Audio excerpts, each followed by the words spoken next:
Welcome back to Dungeons and Dyslexia. My name's Adrian, and as you can see, I've got a guest with me today, so we've got another interview. I should have waited till you weren't drinking, shouldn't I? Yeah.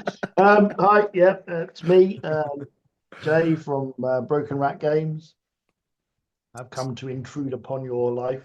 Yeah, so this is actually the Jay that I talk about in my weekly updates, who I'd like to say we're friends now, I would guess. Over the Yeah, last months, you've sent me some games, very kindly sent me some games to. Well, you haven't even asked me to review them. You just sort of sent me to have a look, and obviously I review. Like, so I have that weird bias at this moment because I'm relatively new. So I only review games that I like because it's actually having the time to do the channel and do, yeah, it becomes more of a pleasure. But everything you've sent me has been absolutely amazing, and I've really enjoyed. But good. you've also nicely now joined me on a Tuesday night, and you are the faithful archer in our Pathfinder campaign. Terrible Ranger. Yeah, How many people have you yeah. shot? Remind everyone out there. Uh, have I shot one? I think it's one person in 3 weeks. Yeah, it's mostly warning shots, I think I Yeah, do. yeah. So Finding the range, you'll get terrible. there. You're into level 2 now, so you'd like to think things will be getting better. Yeah, you. Yeah. But okay, right. Before we start, do you want to just sort of introduce yourself so people out there know who you are? Yeah, right. Well, I'm Jay. I'm basically Broken Rat Games. Yeah, I've been doing this for now, what, 10 years, writing games officially. Yeah. I've been obviously doing it a long time before that. I think I did my first ever role playing game back in the 80s. So I've been doing it for a while, but now this has only been 10 years since I've been doing it properly, for money, I suppose.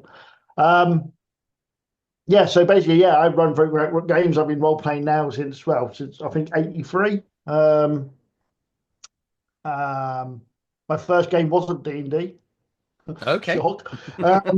It was actually, yeah, one of three games, either Tons and Trolls, RuneQuest, or Fight and Fantasy. One of those three was the first one, Yeah. quickly followed by the other two.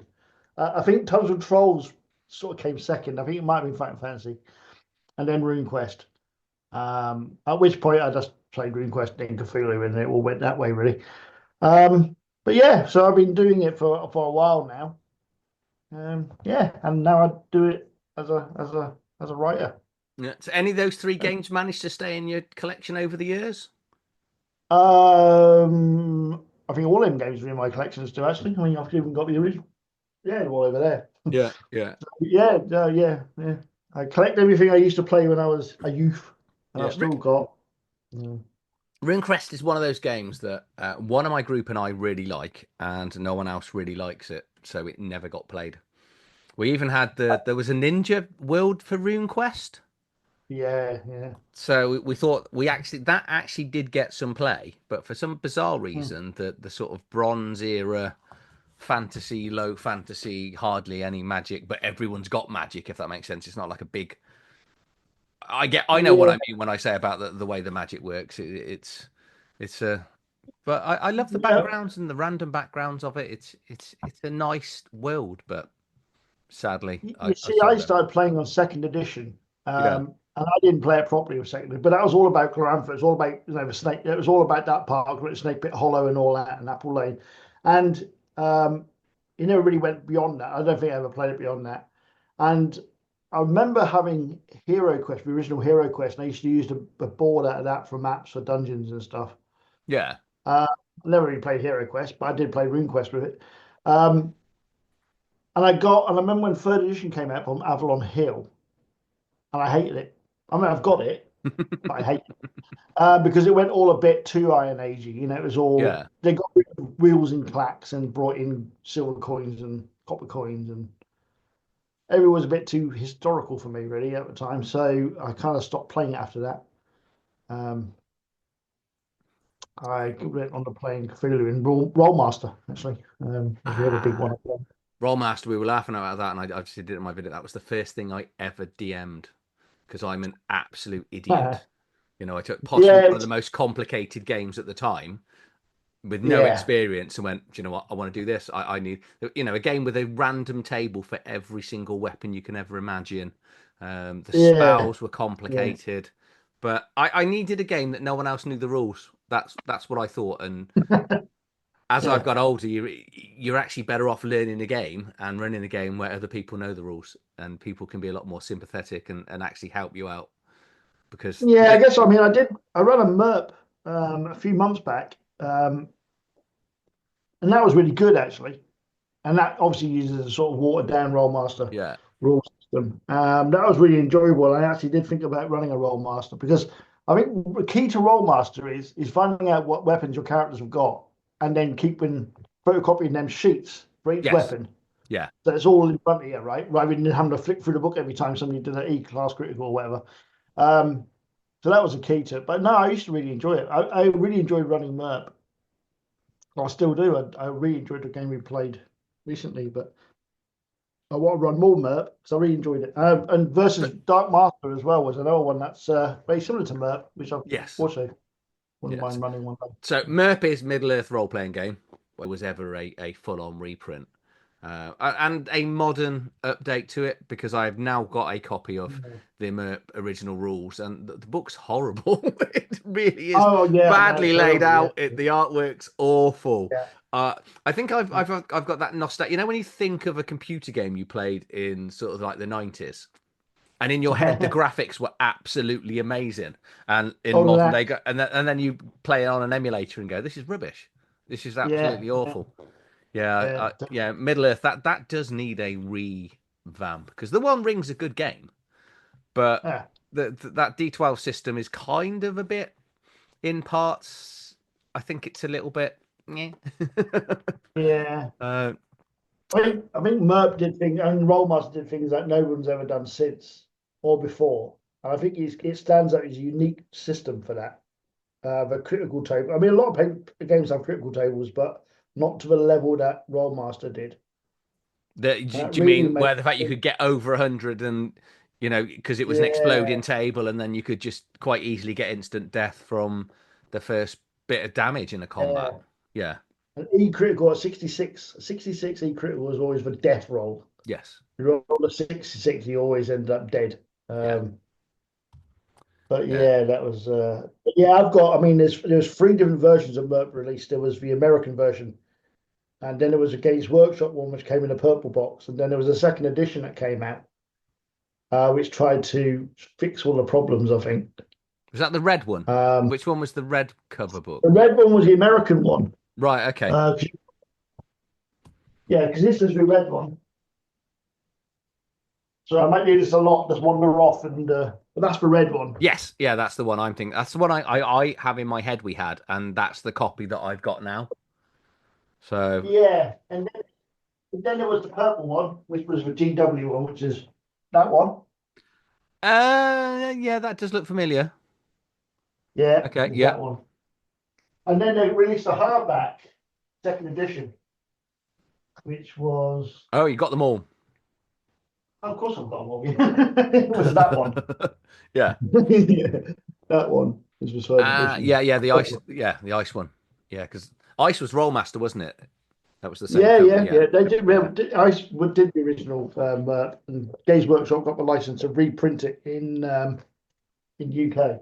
So, Cool. um, Okay, but so yeah, yeah, while you're wondering, the reason why we're doing this now, so we looked at it a yeah. few trying to get it a few weeks ago, is you've got a Kickstarter going live, or it I have. might I already have. be live by the No. time this Yeah. comes Oh out. yeah. Yeah.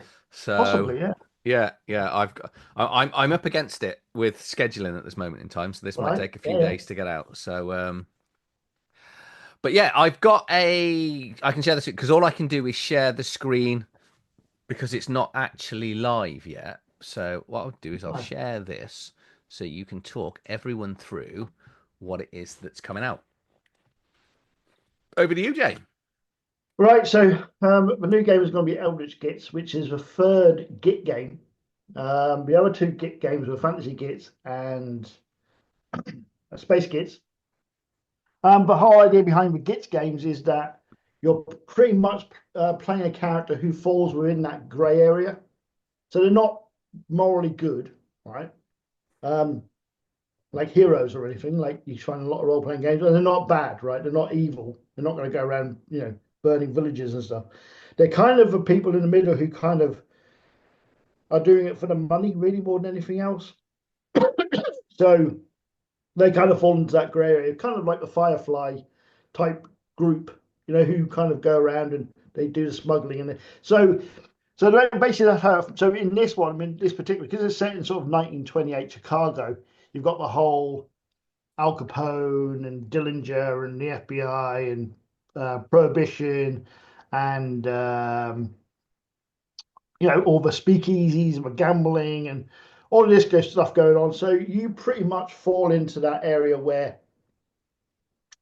you are that kind of a character. You're a kind of a criminal element.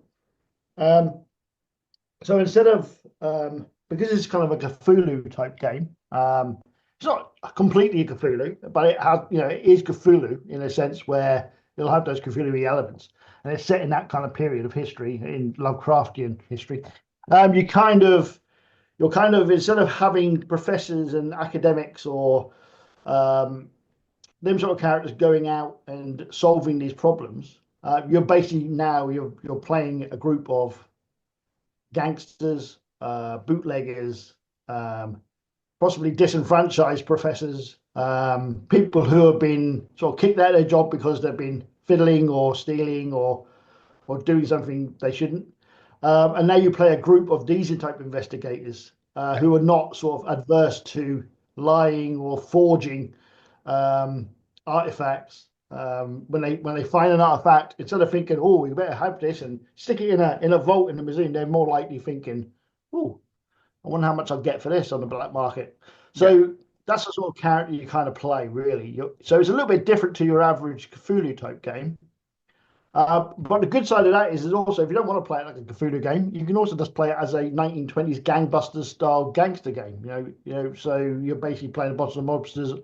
There's going to be in the book you're going to have a typical Git stuff. So you've got a life path character creation, which allows you to build quite a lot of different types of character. There's going to be extra rules for sanity and car chases set in the 1920s, 30s. Loads of standing on running plates and shooting Tommy guns and stuff.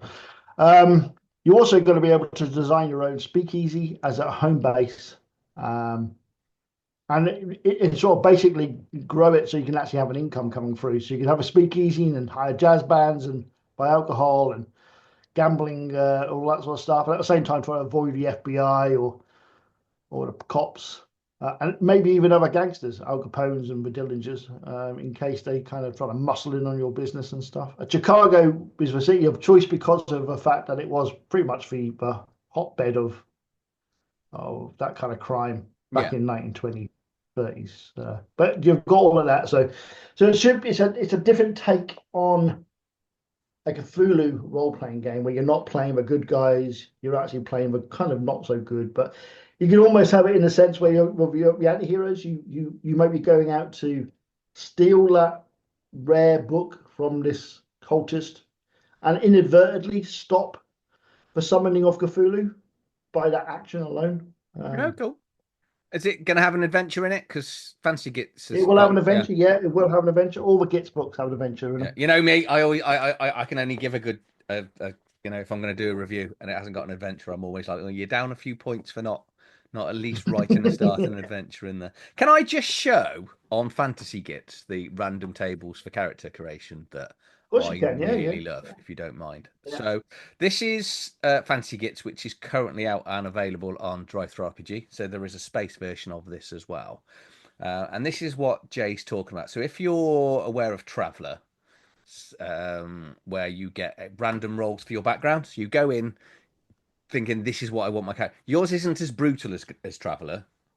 However, it's got No, little bits because when we were rolling up characters, Paul wanted to do an extra term and he couldn't because he rolled a bit where I think he just started the adventuring party and that was it. He then couldn't get any older. Obviously, you don't go to prison in yours or die, which No, which is no. which is quite considered. But yeah, so if like for example, if you're playing the Apprentice, which I assume you've then got character classes in the Cthulhu one, so like a mobster class, Yeah, yeah. things like that. Yeah, Well, there'll be 10 backgrounds, similar to what's in Fantasy Gits and Space Gits. You'll be able to choose 10 different backgrounds, which bootleggers, gangsters, uh, disgraced academics, defrocked priests, occultists, all this sort of stuff. You have your 10 backgrounds which you can choose from, and you can choose obviously multiples of those you want. And then you've got your currently 4 classes, yeah, which you can that's choose cool. to, and there may be an extra one if you hit that stretch goal. We'll add an extra class into it, but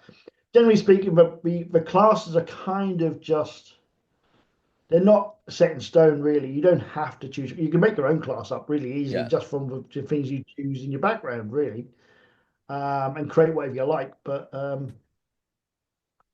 yeah, I mean there will be classes, but they're not as important as you'd find in something like D&D, I guess. yeah, Um, they kind of that's what you call yourself, really, more than anything else. yeah. So is the background kind of going to replace the races, so to speak? Because obviously, face and span and Yeah, there's fantasy only have yeah. races, don't they? So Yeah, so yeah, you basically, yeah, you'll have your human, everybody's going to be human.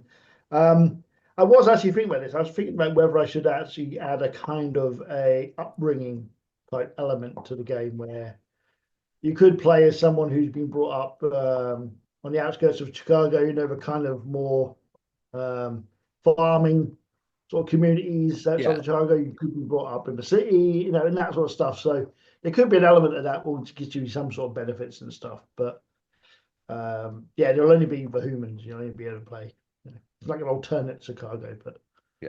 That's quite good though, because yeah, obviously, if people don't want the Cthulhu, you can just run it as a mobster game. And I'd say yeah, I like that in both fantasy and space gits. Is you got that Firefly aspect. You are in it for money, because people. I think you get this with D&D where people just want to be heroes and they don't always think about the motivation for adventuring, other than my no, family died. The usual corny let's go and have revenge on whatever it may be, which is your motivation. yeah, Not saying it's bad, but you do see it an awful lot. But money is really the reason why everyone gets up on a daily basis. You know, so exactly. I never understand why that doesn't exist in fantasy, because you never watch films though. Really, we go, oh, what you did. Other than Conan, Conan was notoriously, in it for the money and fame, wasn't he? Yeah, yeah, yeah, totally, yeah. Because people think he was a fighter. He was quite an established thief as well. So Yeah, exactly. Yeah, I mean, I read a lot of. I think a lot of it's come from. I read a lot of grimdark fantasy books, which certain ones of those generally tend to be a lot of mercenaries or criminals who are just doing it, for the money. So, and I do yeah, kind of like those kind of books more.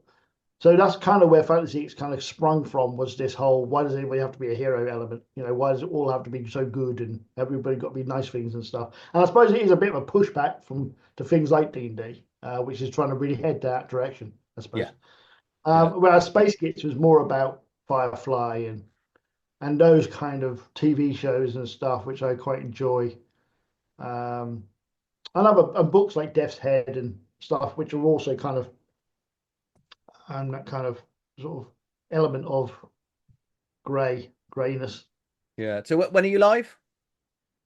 Tomorrow, 4th of March. So Yeah, or yesterday, Tuesday, yeah, yeah, or last week, or 2 days. Well, no, this years will ago. this will definitely be out Thursday at the latest. So Yeah, a couple of days ago, but 4th of March. Yeah, it yeah, was released. Yeah, on the 4th of March. yeah. So you kind of well, let's do this next week, and you were like, no, it's going on the 4th of March. We go, okay, well, we'll get it in now then. So. So Yeah. just going back to the start. So you said you designed games when you were sort of in your 80s and in your 80s in the 80s. I mean, my 80s, yeah. Yeah. So what was your first game that you got published? Is that still available, Um, or is it a sort of I mean, do you mean officially, or do you yeah, mean yeah, like, yeah, yeah? All right. Um, the first game I ever released was I released three actually, and they were all basically they were you could download them for nothing. They're on drive through. I basically what I wanted to do was release release these games to see if they would take, if Yeah. people would like it or not, right? I didn't want to put a game up there from the first time and expect people to pay money for it because it was probably going to be crap, right? So so what I did was I released three games, and that was Delve, which is now in its Oh, love Delve. third edition. So the first edition Delve, which went Yeah. extremely well, right? Yeah. And rightfully Super, so. yeah, the Yeah. Super Secret Spy Agency, which was a spy game that I released, and is no longer available. And another game called The Zombie Squad, which was a which was also the first game I ever made back in the 80s. Yeah. I made a zombie squad based on the second Aliens movie, right? Okay. Yeah. Um, so it was basically Zombie Squad, a kind of amalgamation of Aliens and Sven Hassel books, right?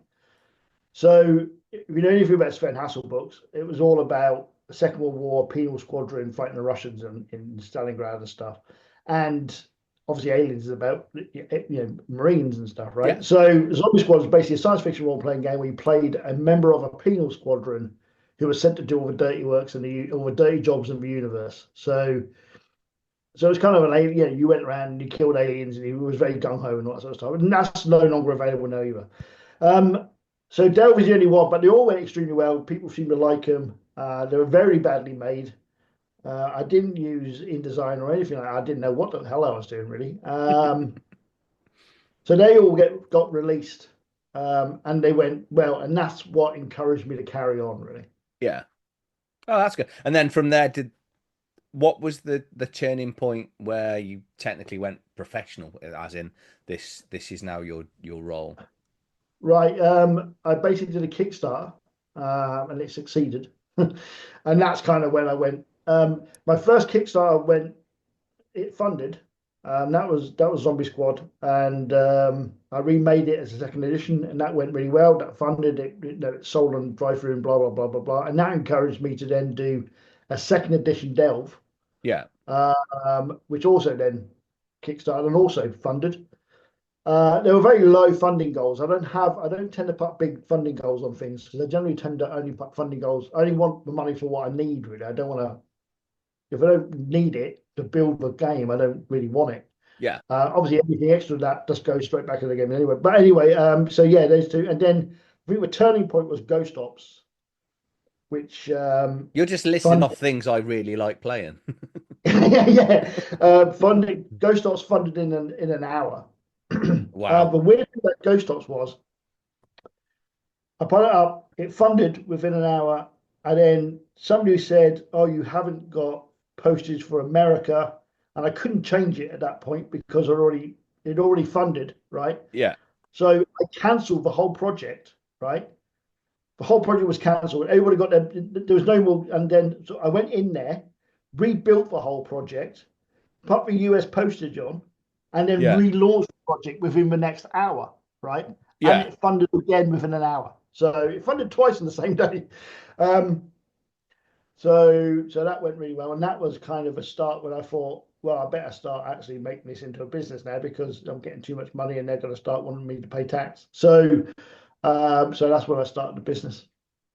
Yeah. That So pretty much, I love Ghost Ops. I was actually really surprised.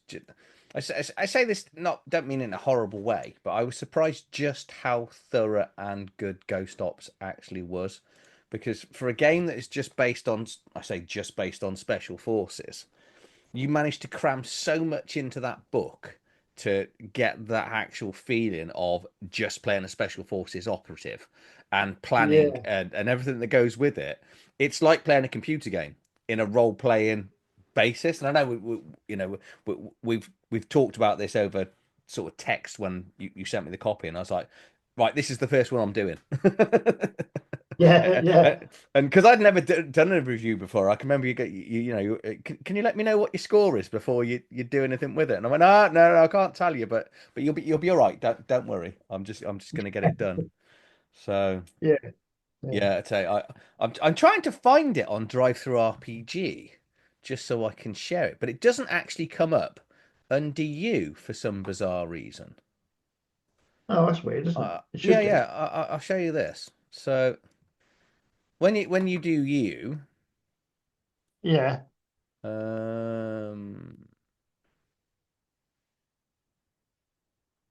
it's now not bringing Ghost Up. It's got some of the expansions for Yeah, Ghost Ops, yeah, yeah. so you might want to have a word with Drive Through RPG. Yeah, But that is weird, isn't it? I wonder why yeah, that's happening. yeah. Here's Dalv second edition. Is the third edition still coming? Is that still being worked Yeah, on? yeah, Slight yeah, yeah. spoilers. All the artwork's been done to it for it, and all I've got to do now is build it, really. Yeah. Uh, Yeah, you I know, love Dalv. I'm just gonna just go, if you haven't watched my review of it, then go and watch it. But what I love about Dalv is, to me, I always say this: it's a fantasy version of Lost. Where you just yeah, yeah, the TV series from the early 2000s, would it have been? Would have been yeah, that yeah. A couple of two where thousands. where you basically wake up on a beach, Yeah, and you've got random equipment and there's random things on the beach as well, and then you're just going off adventuring. Building bases, discovering what's on the island, and you can kind of do whatever you want with it. It's such a fun little game. Um, and I was talking about this before, wasn't it? It's like the character creation. You can either do the quick character creation, which takes about 30, 40 seconds, or you can do the really long character creation that takes about 3 or 4 minutes. yeah, And if um, I think I said in my review, if you need to save 2 minutes in your life, yeah, yeah. just, I just mean, yeah. I think it was kind of yeah. It was a weird. Yeah, I put that in because I felt that people at the time were really wanting to have a long, drawn out character creation system. yeah, Anyway, was kind of going for that whole simpler, simpler way of doing things. Um, so that's why I put the quick one in there, just so it covered everything really. yeah. Um, Right, I've managed to find all the Ghost Ops stuff now. So this, yeah, it's under my wow, name, but I don't know why it's not turning up. yeah, Weird. you've got so much more Ghost Ops stuff than I knew that you had. Oh yeah, there's a load of stuff. I've That's been releasing just stuff all the time for it. just Loads of missions. you've gone mad. Um, Yeah, yeah. I mean, the top one up there, the modern day, the first one on that line, that one there. Yeah, yeah, that's the original Ghost Ops. That was one that was kickstarted. Then Second Strike came afterwards. yeah, Uh, as a because kind of different way of looking at it, I think. because you're also really nice because you do the original version, which is your D100, which you like your D100 roll under because you've got quite a lot of systems I that do, use that. yeah, yeah, And then yeah, you also tend to do a fifth edition version for your fifth edition fans, which is, I think, it's more than generous. yeah, So, but yeah, Ghost Ops and Dalv, I both really like, and it's one of those things that I'm now in the annoying thing of having a channel that is seems to be going somewhere now. That I now don't get enough time to play the games that I love because I'm constantly being looking at new things going forward.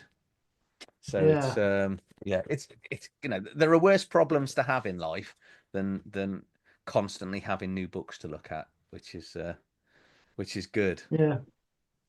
Well, I'm going to be there's going to be an update to Ghost Ops as well in the future at some point. I'm not sure when, but there will be an update to Ghost Ops. I'm basically there's always trouble being when you're writing stuff like this. There's always stuff that you look back on and you think, "Oh, I wish I'd done that differently," or Yeah, somebody says, "Oh, I don't like this bit, but I like that bit," and you're thinking, "Yeah, I can see that." So you're always trying to strive to make it better, and it makes it look like you're just trying to pump the same game out over and over again. But it's not that really. It's because you just want to make the game you like. You want to make the best you can really for the game, and at the time it seems that way. But when you look back on it, you think, well, I wish I'd done that different, or I wish I'd added that in, or I wish I'd included that. So there's always that element to it, and I think most designers go through the same thing really, which is why often you get second and third editions of things. But yeah, I do plan on doing a compiled sort of new, not a new updated, more of an updated version rather than a new version, because it's just going to include all the stuff that I quite like from both the Second Strike and the original, and that other people have kind of said that they prefer and they like, um, because I just think that not because it probably won't be a Kickstarter, it'll be just released, so it'll just have some of the rules it'll probably pretty much follow the rules of both games, except it'll have updated, improved bits, really. Yeah. Yeah. And I've kind of done this with Space Gits. I've released an updated version for that recently. And what I generally tend to do is that anybody who's bought it gets the update for free. I'm not Oh, going to cool. charge That's good. for an update because that's a bit wrong. I think that's a bit cheeky to expect them to buy a game twice just Yeah. because I've changed a few things. The first one. So yeah, generally, yeah, I basically send everybody who's bought it a copy of the PDF of it, updated. So that'll be the same for Delve as well as Ghost Ops. Actually, I think people Yeah. who bought it will get the update. Oh, that's cool. Do you take sort of when you're working on stuff, do you take ideas and feedback from players if they sort of make comments on sort of variety of social media back towards you, or and then add them Yeah, into the game at a later date? yeah, totally. I mean, especially, I mean, obviously you get a lot of comments, and a lot of it makes no sense or wouldn't work Yeah. or is already in there and I haven't read it properly. But then you also get the ideas that you think, oh, that's quite a good idea. I hadn't thought of that, and they often become expanded. Yeah. If you look in Ghost Ops, there's 3 expansion books for Ghost Ops, and all of these are from people who are on the Discord or in the Facebook group, because most of the people who played the game, especially Ghost Ops, were all ex-military or military. So they would say, "Oh yeah, well, this would be good." Or I mean, Shields was one of them. I had any shields in the original, and letting somebody suggested put shields in there, and there was just lots of different things that somebody, people asked for, really. Yeah. And because I mean, I'm not ex-military in any sense of the word. I live in England, so or in the UK, as the case may be, and we don't have guns. So everything I got from those, from all the research I did, was basically from books or looking online. I bought a hell of a lot of war books, Second World War, special operations books, all of that stuff. And I researched it quite heavily as best I can. But see, things change all the time, and there's stuff they don't tell you that other people will have privy to because they're part of it or they're in it, and I won't know it because I'm not in it. So there's always then people are going to go, well, that's not right. Well, I don't know that because I'm getting my information from where I get my information from. Yeah. I'm a civilian, so yeah, I picked up an awful lot of stuff from people who have been really good in giving me information. And I think in the next one, when I redo it in the next sort of ultimate, I will be using advisors who are ex-military or current military who's going to help me out. And a few people have stepped forward and offered me that. So that's really good. So it will be hopefully, will ultimately it'll be the ultimate. And in that sense, the same with Delve. This is the last version. I don't want to do anything beyond third edition. I don't want to do a sixth and seventh and eighth. It just gets silly. Yeah. Do you know what I mean? Third edition is basically me learning and improving all the Yeah. time. Layout as well. I mean, layout and artwork is going to be an improvement. I mean, Delve used a hell of a lot of stock art because when I wrote it, I really couldn't afford to pay for an artist because they're quite expensive.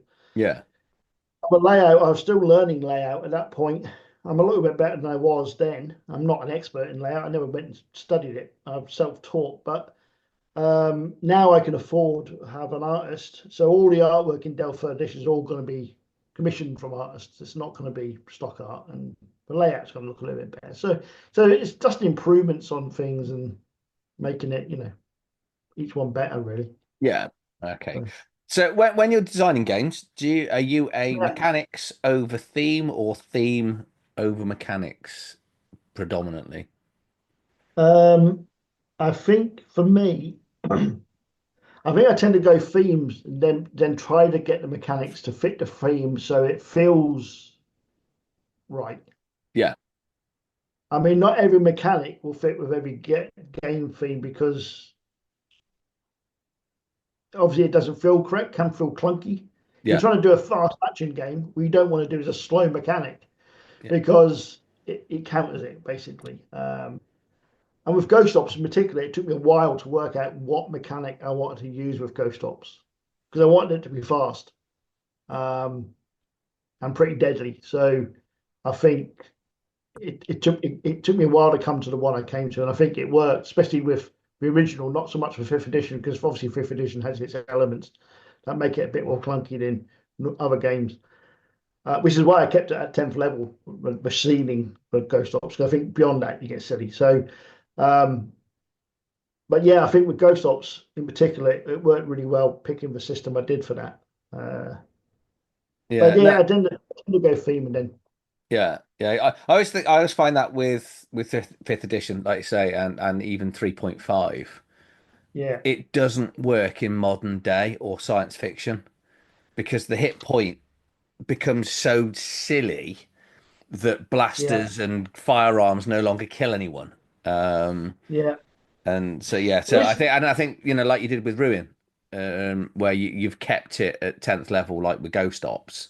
At least it gives you that chance where you can just walk through a whole crowd of people, yeah, but because you're sat at 600 hit points or what. I know being like slightly yeah, yeah. childish with hit points, but it does have that weird effect with ranged weapons just not feeling powerful enough, I I think think. that's one of the draw.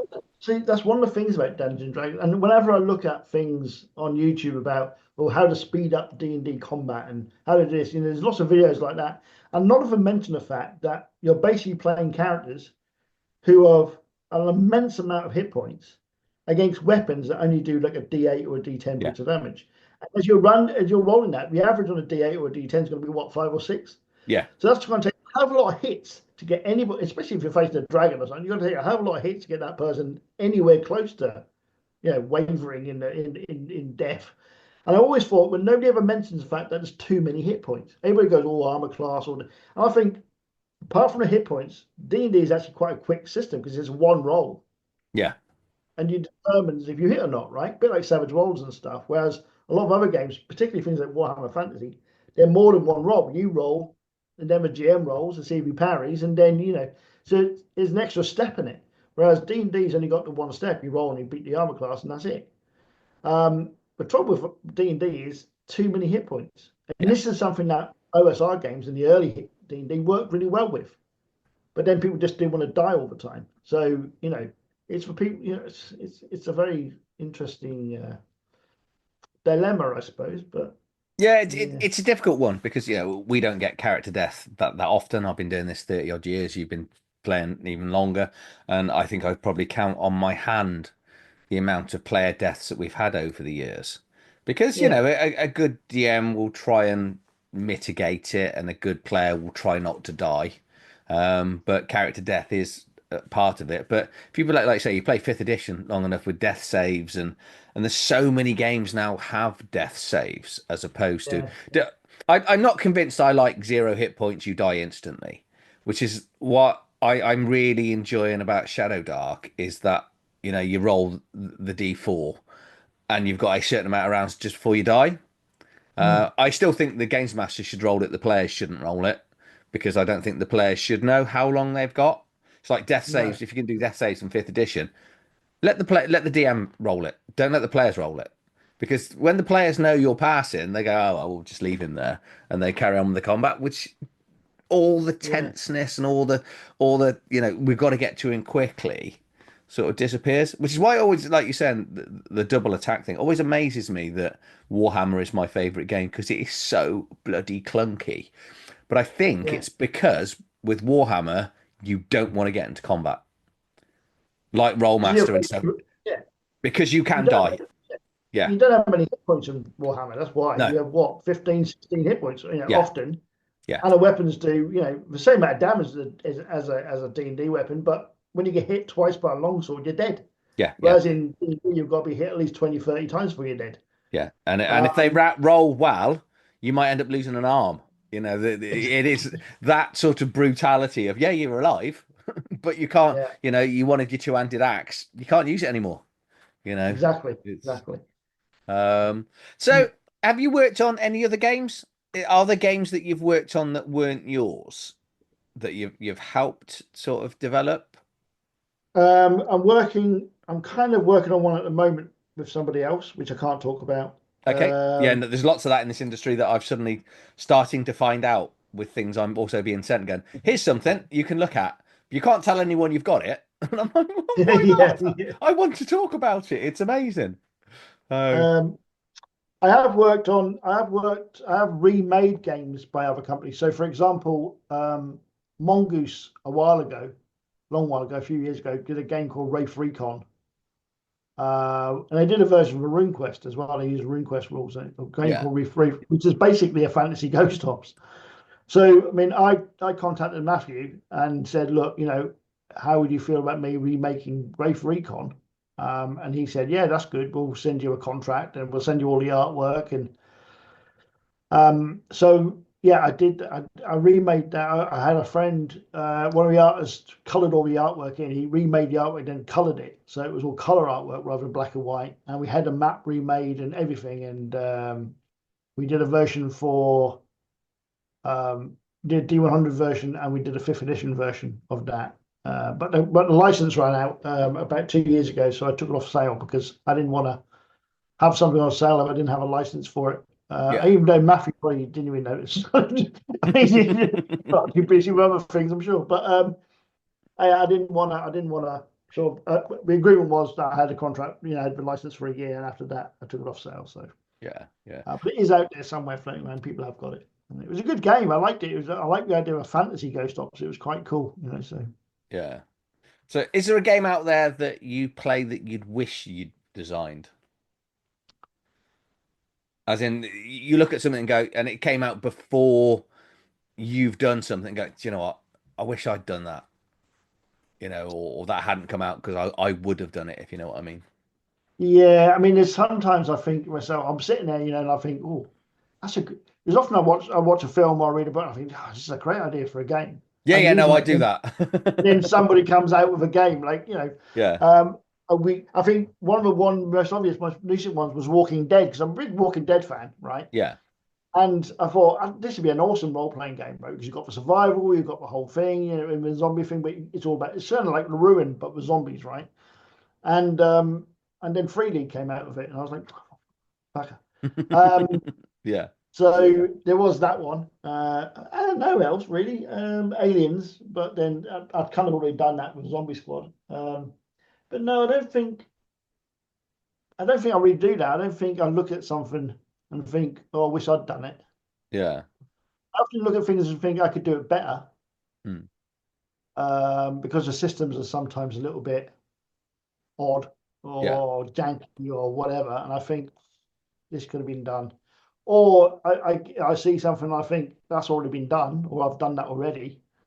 And I mean, Shadow Dark is a perfect example of something that isn't really unique. And some of the things in it I've done in earlier games, but it kind of makes you think, well, that's not right, Anyway, but either way, it's kind of like, yeah. So sometimes I get to that situation where I look at things and think, well, you know, but I don't think I ever think, oh, I wish I'd done it. Yeah. Okay, cool. Really. Right. What I want to do now is just jump on to Drive Through RPG and we'll have a look at some of your Yeah. children, so to speak. Because they Oh, must feel okay, a little Scotland, bit there you go. because there's a lot of owned here in my stuff. So right, why is it just gone now? There was the big fucking axe or whatever it's called. Where's that now Um, gone? it, it's where is it? I think that was just actually under you. But this artwork here is really good. I like the look of this. The Hunters of the Chalice Lands. But Ruin's the Yeah, one yeah. I was talking about. But this was interesting. This one really surprised me actually. The League of Seekers, because All right. Yeah, that's kind of really left field for a lot of the other stuff that you've got. Because most of your yeah, games are sort of modern twist fantasy and stuff, but you've kind of just gone backwards a little bit with, and then it's very much the Cthulhu thing surprised me. I wasn't actually expecting that actually to be in there, if that makes sense. yeah, yeah, yeah. So yeah, Um, League of Seekers is a yeah. Actually, I really liked League of Seekers, and when I had the full plan for it, I mean, it was kind of based upon a little bit upon um, Bloodborne, which was a computer game that was going around at the time that I really enjoyed. yeah, And I thought, yeah, this is good. But then I've always had a bit of a thing about for Crusades, Templar Knights, and all of that gubbins. And I wanted to kind of mesh something together. And if you know anything about the history of a Necronomicon, the fake history of a Necronomicon, and the whole sort of Abdul al-Azrad and his time in Damascus and in the 8th century, and I kind of wanted to create something that was kind of stemming from that. And I don't know if you've read the history in the League of Seekers, but Yeah, yeah, I mean, I there's loved like it. 3 pages of It was timeline. the bit that really sort of cemented because I like you, I'm a massive fan of the Templar, Knights Templar and stuff like that. And I read lots about it. Yeah. And I'm convinced one day I will find the Grail, even by accident. But what I Uh, wanted to do was I wanted to meld history with fiction yeah, and create. And I think I did it quite well. But the thing with League of Seekers is, and it's something that kind of um, made it a little bit while it was kickstarting on Kickstarter when it was almost it had been funded and I think it was kind of my mum died. oh God, Um, sorry. so that was kind of a bit stressful. Yeah, So it's always got that kind of a bit of a stigma about it, I think. I mean, I loved the game. I think it's brilliant. The D100 version's got a lot more to it. I mean, I think on your video when you reviewed it, you were talking about how there would, would be good if there was more. And in the D100 version, there is more. There's the American colonies, the Dreamlands, Germany. Um, so there's more in the D100 version than the fifth edition version. Fifth edition kind of is a bit of a trimmed down version of League of Seekers. yeah, it definitely Um, needs more world. I that and obviously yeah, it's got it in the other book, and I was really intrigued on how you were going to have the new land, so to speak, going out into America yeah, and stuff like that.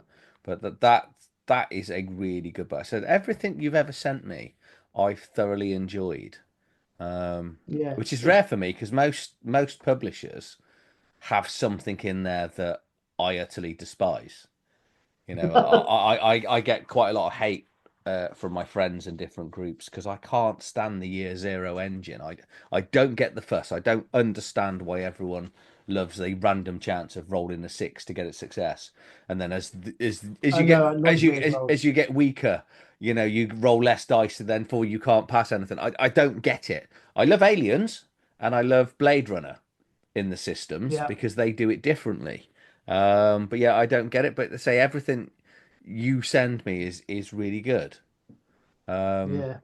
No, I'm the hint, same. I think hint, Mutant send me Year more. Zero, That's it. Mutant Year Zero was ruined for me because of the fact that you used your stats as hit points Yeah, and you had to roll a six, and it was like it took out the fun for me, really. And I wish they'd done it differently because Mutant Year Zero is a great concept, yes, and yeah, they sort of ruined it for me a little bit. yeah. But you've yet to review Black Iron or even tell me anything about the Black Iron, so I I'm not know, sure. I know. The problem with Black Iron. I'll comment at this. This is the one. This I knew it is in there. This big fucking axe. Oh yeah, So the problem I got with Black Iron is it's a thick book, so it's 240 odd pages. So for yeah, me, it's a slow read because I do yeah, when you're dyslexic, you you read in a panic mode always. So yeah. if you're given a booklet, so to speak, what we tend to do is we read from the bottom up, and we'll keep reading until we've got enough information where we think we understand what the Right. article's about. Because if you give us a whole tome of reading, we can't read it. We just go into panic. So when you send me stuff with fifth edition and things, it's all right because I get the rules. And if it was a Yeah, yeah, 60-page booklet, I can read 60 pages over a couple of nights. 200 odd, I can't concentrate. It's I'm slowly getting through it. But what I need to do before I review something, I need to read it a couple of times. I then go and create a character, and then I have a little bit of a play on how the character works, so I understand the mechanics. To go, right. it's coming. It is coming. Because you keep telling me it's far grittier, far darker than Warhammer, and if Yeah, Warhammer's my favorite game, I'm gonna love it. So yeah, go on then, yeah. It is sell very it, dark. sell it to everyone that's watching. Okay, so yeah, it comes in two versions: a D6 version and a fifth edition version. The D6 version is ultimately better, I feel. But if you like fifth edition stuff, then it works just as well, I guess. So basically, the whole point of it is that God, it's a long history. So Make it shorter. yeah, so okay, so the world is dominated by giants who are the offspring of gods. The giants start to basically corrupt the earth, the planet, if you like. It's not the earth, but the planet. The gods basically decide that they need to eradicate the giants because they're becoming a little bit more. They're becoming a bit too much of a threat. So they kill off. There's a war between the giants and the gods. The gods win just about. The giants die, and their corpses are left on the ground. Their blood, which is they've also created sorcery. Their blood seeps into the ground, and this infects the roots of the forests. And from these roots underground are birthed the elves. The elves are then sort of a dark sorcery born from the blood of corrupted giants, in effect. And they go through and they kill all the dwarfs. They enslave them, then kill them. Once they've destroyed all the dwarfs and there's nothing left to kill down there, they basically come back up onto the earth and they enslave the humans, who are a small sort of population. They enslave the humans. They experiment on humans. Half elves are basically the offspring of experimentation on female women, human women. There's an awful lot of that going on, a lot of experimentation, a lot of darkness. After so many years, the humans decide to rebel. They build their equipment and their weapons and armor and stuff in private, in secret, with blacksmiths. And then at some point, they rise up and they fight against the elves. They battle the elves. They fight back against the elves. A human is discovered to be able to wield magic, which the elves knew about, but they kept secret because they didn't want the humans knowing. So the humans fight back against the elves. The elves get banished to, they basically get pushed back to their last city, the holy city, at which point they call upon a huge something, asteroid, to fall from the sky and decimate everything. They're going to destroy it. Rather than lose it, they'd rather destroy it. Yeah. Um, Destroys it and turns the whole world into nuclear winter. But the elves have buggered off. Nobody knows where the elves went. They all fled. And what's left is a remnants of the human race who are trying to survive in this dark, wintry, corrupted world, which is now, pretty much destroyed. There's only one place left called the Last City. They've also populated the dwarven cities underground. So all the refugees go to the Last City, and the world is now controlled by a group of people called the Blood Lords. And these are 7 lords who control each of the 7 cities. No one knows where they come from. They do come from somewhere. That's not a thing. It's not something I've just made up, and there's no history to it. There is a history to it, right? The whole thing is a history. And basically, the game is about surviving and pushing back the corruption. You have these things called sunspires, which surround the Last City and keep the corruption back. And what these are mages, pyromancer mages, who offer themselves up to be sacrificed on these spires, basically like crucifixes, where they burn eternally, forever in pain. So the city is surrounded by these burning mages who keep back the corruption, and your job is to basically go out there and find stuff, bring stuff back, fight back the blood lords, fight the cultists, fight all the corrupted monsters that the elves made. The whole thing is very, very dark. And so that's basically the premise of the game. Which And I'm you can sure play. you'll agree sounds amazing. It does sound. It does sound Yeah, amazing. yeah. So, You can with play. You can play these sort of hybrid type characters who are chimeras, who are sort of half human, half animal, that were created by the elves. yeah, Um, Half elves do exist because obviously they forced these sort of things onto the humans, but they're not. They're despised by humans because they're seen as the product of evil, yeah. basically. So the half elves tend to hide themselves away a bit, but you can play a half elf. There's loads of corrupted beasts. The artwork in it is fucking amazing. And there is going to be a third edition coming out, or a second edition coming out, I should say, and that's going to be even bigger. I've got even more artwork for it, and it's going to probably be in 2 books, so below. I'd say 2 books I Uh, can cope with. I can cope with 2 books. Yeah. There's also a new game coming out which is set beyond because the area of the Pale is this area next between the sea and this range of mountains called the Dragon Tail Mountains. Yeah, Um, and you live in that bit in the middle, which is the corrupted lands, the Pale lands. Another game's going to be coming out set on the other side of the Dragon Tail Mountains, which is a completely different land altogether and has been affected differently by the Black Iron, which is a thing that fell from the sky, right? And then there's going to be a third book which explains what the Black Iron is. And in that, it's another completely different game, but using the same rules and the same artwork, and it's a set in the same universe, yeah. basically. But yeah, it's dark, but it's intentionally dark. I mean, at the end of the day, people are a bit too scared to do anything too dark in case it offends someone. But um, yeah, I just do it because I like it. Yeah, no, no. So I'm getting through it. I've now got a definitive. I've got 12 books that. So I still want to get through all the books behind me and the books I keep buying, and Yeah, yeah. I've currently got 12 books that I've been sent by other publishers to review to get out. None of them have said I need to review like you, but I think because you're nicely sharing stuff with me, I should talk about it, and especially if I like them.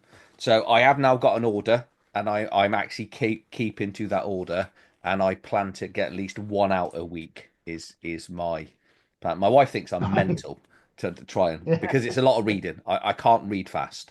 yeah, no, it's I fine. you know I find that this channel has been amazing for really increasing my reading speed over the last two or That's good. but Yeah, I'm probably at the peak, which is still only about 30 words a minute. It's right, right. so That's all right. it's incredibly slow.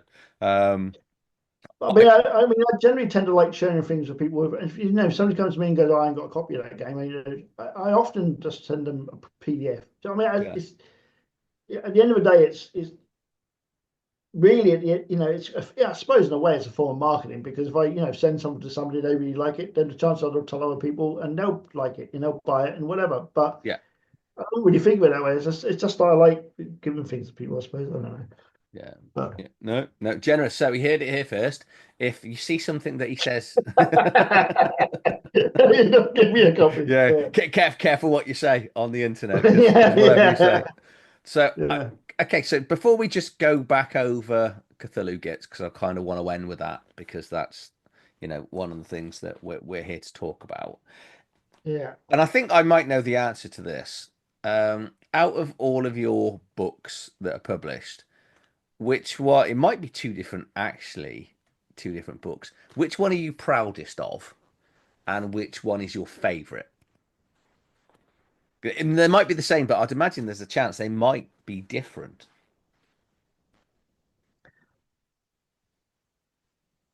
I don't know. I mean, proud is a hard thing to do for me because, as I said, I'm constantly trying to rebuild them and make them better.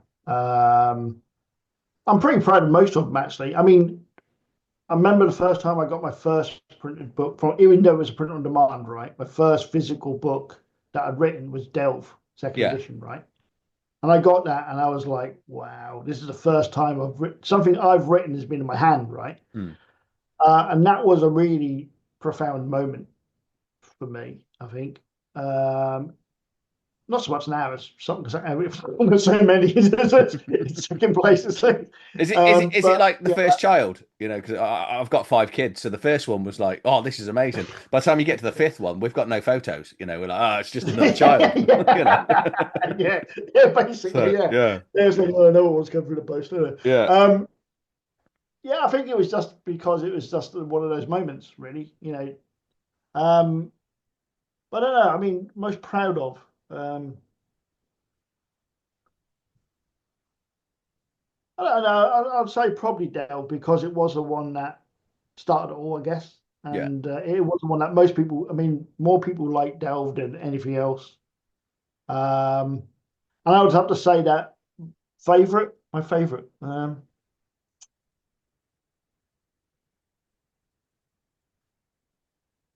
I don't know. I'd have to split it between. I don't know. It'd be hard to say my favourite, to be perfectly fair. Yeah. I think my best games are Delve, Black Iron, Fantasy Gits, and Ghost Ops. But you're So not you're allowed to, probably right you know, you're not on allowed to the just list off your games. yeah, yeah. There's a few games that I think now, and I think look back at, and there's a few games I've written, and I look back and I think, "Ugh." And often I'll take them off sale because Yeah. they annoy me, and I don't want to sell them because I think they're just bad, bad sort of a bad example. Um, so there's a few games that I have written that are no longer available, so they've gone. And I tend to Yeah. do that if I don't like something myself, I remove it. And then I get people going, "Oh, what you remove it for? What?" And you think, well, you hadn't bought it for like it's been there for 5 years. You bought it, and all of a sudden, as soon as I remove it, everybody wants it. Yeah. And that, Yeah. right? But anyway, yeah, I think I don't know. I think what I'm doing now, I'm pretty proud of. I like the Git stuff. I think the Git stuff, not only because it's interesting for me to write, but it's also easy for people to get into because of the system it uses and Yeah. stuff. I guess. Yeah. Yeah. So let's leave it there on Cthulhu Gits. So plug away again. One last thing. So I do obviously hope that this goes really well for you. You know, I will be part of backing the Kickstarter. So, is there Right. anything else that's coming with the book? Is it just the book that's going on the Kickstarter? Because unfortunately we can't share the page because you're not live yet. So No. Well, Eldritch Gits. Well, basically, yeah. I mean, it's only a small Kickstarter. It's not for a large amount of money. I'm basically wanting to cover the cost of the artwork. Really, that's all I need to do. yeah, I don't pay myself or anything really. Um, but Eldritch Gits, yeah, you're backing it for the PDF and the print on demand. But there is going to be a special edition, a limited edition hardcover, and what I'm doing for that is basically I'm having them printed in the UK and in America. They'll only be available in UK and America. There will be stretch goals, and these will improve things like add new classes, or I was thinking about changing the era, so there'll be a section in it where you can play possibly in the Victorian era, maybe. I don't know. I haven't decided whether I want to do that or not. I am also thinking about adding in. There's going to be 6 Gits books altogether, yeah. and if we hit a certain goal, I think then the next Gits book, everybody who backs it, will receive a PDF of that for free. I think Ooh. as an No, incentive. So see, the that is fourth something. Yeah, that is something that I really like. So I'm not going to ask you what the thing would be because I want everyone to go to the Kickstarter to go and see. I think you hold that to yourself. Mm, But I do generally like it when people actually give what I perceive as proper stretch goals because there's a yeah, lot of stretch goals I look at and go, you were going to put that in the game anyway. You just yeah, you yeah, just think, oh, we're going to include a ribbon. Okay, now that because that's going to cost more, possibly. I understand when they go, well, we're going to have this, or we're going to throw an extra picture up and stuff. Again, don't mind that. When they go, oh, we're going to put a second adventure in. Okay, you've already written the other adventure. Come on, we yeah, know. There's a good chance it's already there. Or we yeah, got this. I did one the other day, and there was a stretch goal, and they had 2 stretch goals, and it was like either this adventure or this adventure, and like chances are you're going to put both in anyway, aren't you, at some stage? So, yeah. but yeah, it's Kickstarter is a wonderful beast, um, and it's brought so many new things, I think, to the hobby, The and new trouble with it books. is, the trouble with Kickstarter is, and this is from as a publisher point of view, right? Is that it's swamped, it's flooded, right? Yeah, And the other trouble with it is because it's so flooded, there's an awful lot of bad operators on there, right? Who will do a Kickstarter, their game looks amazing, everybody will buy it, and then they'll never get released, and they'll all yeah, lose their money. And this kind of thing, or I mean, as has happened to me, I've backed something, it looks really good, I got it, and I look at it and think, oh, that's not exactly what I expected. This is, crap, yeah, right? And I think that turns people off it. There's an awful lot of people nowadays say, "Oh, I don't do Kickstarter anymore. I don't trust it," or "I've had some bad experiences with it." And the trouble with it is, there's an awful lot of people like myself who don't, who rely upon it in order to fund their games, who can't get it anymore because there's all these big companies who are now spending their hundreds of thousands on their design and their marketing and this, that, and the other, who get all the attention. whereas the little guys tend to get thrown to the wayside really a little bit. Um, so it's kind of lost its purpose, and the fact that Backer Kit and GameFound had to do something, and they're now flooded. Shows Yeah, how many people are trying to make yeah. money off this. And often, not often, but sometimes it doesn't happen, or they're not as good as you think, or it takes 6 years or No, 7 years to come. I think we get Yeah, published books that are very similar to that, though, don't you? You wait for a game and yeah, of then course. and it Yeah, doesn't. But yeah. that sadly is the world, the capitalist world that we live in. It is, yeah, yeah, it So is. we're going to have to leave it there because our time Right. is about to end. But thank you for coming on. It's been Oh, wonderful as ever, thanks for having me. especially because we've been talking backwards and forwards for several months and I've never actually seen what you look like until now, which is. All right. Yeah, this is my But office. yeah, Yeah. no. So thank you, Jay. Say good luck with the Kickstarter. Say I'll do a Kickstarter video for you, sort of middle point, and we'll go through because obviously we've got a PDF of the book I can sort of share and talk about. We'll do that and help you along as much as we can. So thank you for coming on. Brilliant. As ever, if you've enjoyed this video, please like, share, and subscribe to the channel. I'll see you on the next video, and we'll have Jay back at some stage in the future. Thank you for watching.